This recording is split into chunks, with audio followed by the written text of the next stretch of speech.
Fury! Looks like Buu's taking home the bronze today. But there's no shame in third place with a top 5 packed full of great games. And as the biggest fan of this particular game, let me take the reins. By all means, please tell us what this GBA game is doing here. This, Kieran, is more than just a GBA game.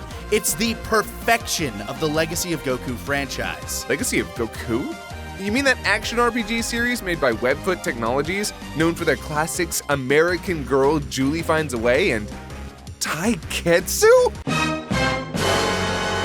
Listen, Kaiser, there's a reason Legacy of Goku 1 isn't on this list. There's a reason Legacy of Goku 2 isn't on this list. Because in Buu's Fury, they had the closest to a perfect Dragon Ball action RPG for the Game Boy Advance they were ever going to get. And those aren't qualifiers, they're layers of greatness. Clocking in at approximately 7.5 hours. Not including some lengthy side quests. This game starts you off at the Otherworld tournament and allows you to battle and explore all the way through to the end of the series.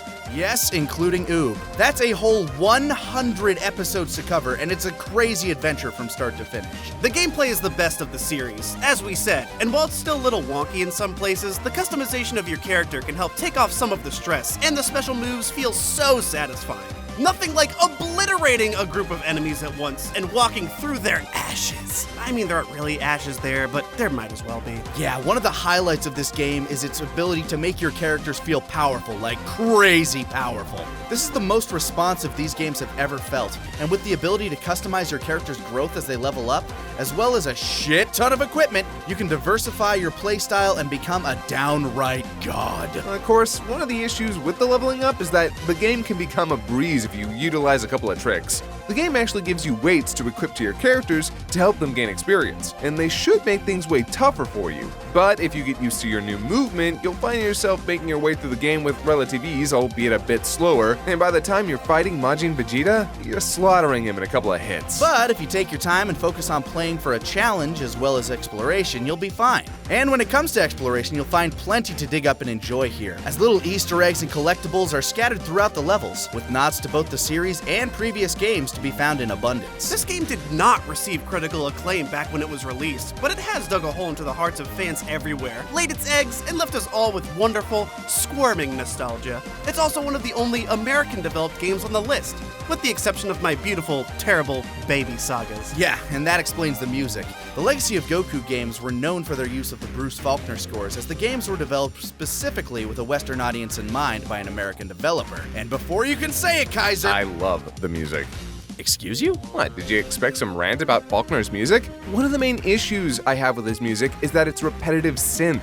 But you put that in a video game that's designed for looping synth instrumentals, utilizing some of the best music his team ever produced, exactly what do I have to complain about? It's most effective in this environment, and honestly enhances the experience, setting the mood in every level, whether it be mystical, creepy, action-heavy, etc. Well, that's a pleasant... Still sucks in the show, though. And there it is. Did we mention the numbers? Because I fucking love numbers! Being able to see just how much damage is being done and calculate for the difference really levels me up, if you get my drift. And this game delivers. Kieran's number fetish aside, one of the other cool features in this game is the ability to fuse on the fly as Gotenks, as well as the ability to unlock Gogeta and Vegeta.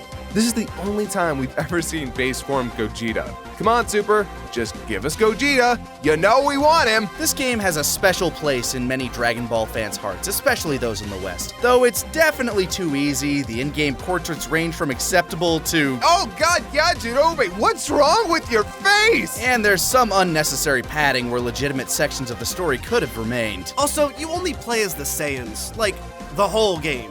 Which, I mean, at this part of the series makes sense, but it still kinda sucks, you know? But it's still such a fun ride, and we're unlikely to get another game like this ever again. Dragon Ball Z Buu's Fury, a gem of its time.